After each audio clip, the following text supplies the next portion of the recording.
खजाने की खोज।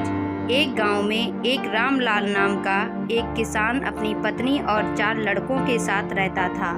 रामलाल खेतों में मेहनत करके अपने परिवार का पेट पालता था, लेकिन उसके चारों लड़के आलसी थे, जो गांव में वैसे ही इधर उधर घूमते रहते थे। एक दिन रामलाल ने अपनी पत्नी से कहा कि अभी तो मैं खेतों में काम कर रहा हूँ, लेकिन मेरे बाद इन लड़कों का क्या होगा? उन्होंने तो कभी मेहनत भी नहीं की, ये तो कभी खेत में भी नहीं गए। रामलाल की पत्नी ने कहा कि धीरे धीरे ये भी काम करने लगेंगे। समय बीतता गया और रामलाल के लड़के कोई काम नहीं करते थे। एक बार रामलाल बहुत बीमार पड़ गया। वह काफ़ी दिनों तक बीमार ही रहा। उसने अपनी पत्नी को कहा कि वह चारों लड़कों को बुलाकर लाए। उसकी पत्नी चारों लड़कों को बुलाकर लाई। रामलाल ने कहा, लगता है कि अब मैं ज़्यादा दिनों तक जिंदा नहीं रहूँगा।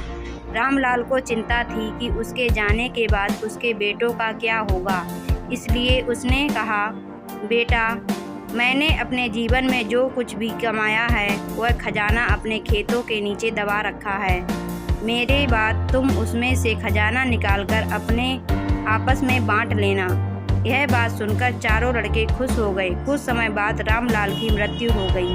रामलाल की मृत्यु के कुछ दिनों बाद उसके लड़के खेत में दबा खजाना निकालने गए। उन्होंने सुबह से लेकर शाम तक सारा खेत खोद दिया, लेकिन उनको कोई भी खजाना नजर नहीं आया। लड़के घर आकर अपनी माँ से बोले, माँ, पिताजी ने हमसे झूठ बोला था, उस खेत में हमें कोई खजाना नहीं मिला। उसकी माँ ने बताया कि तुम्हारे पिताजी ने जीवन में यही घर और खेत ही कमाया है, लेकिन अब तुमने खेत खोद ही दिया है तो उसमें बीज बो दो।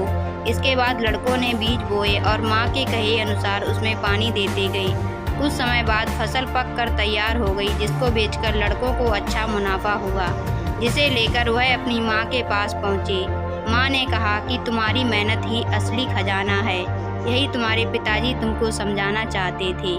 दोस्तों, हमें आलस्य को त्याग कर मेहनत करना चाहिए। मेहनत ही इंसान की असली दौलत है। दोस्तों, अगर आपको ये वीडियो पसंद आई हो तो ऐसी ही मोटिवेशनल स्टोरी देखने के लिए हमारे चैनल को सब्सक्राइब करें और कमेंट बॉक्स में ज़रूर बताएं कि आपको ये वीडियो कैसी लगी। धन्यवाद।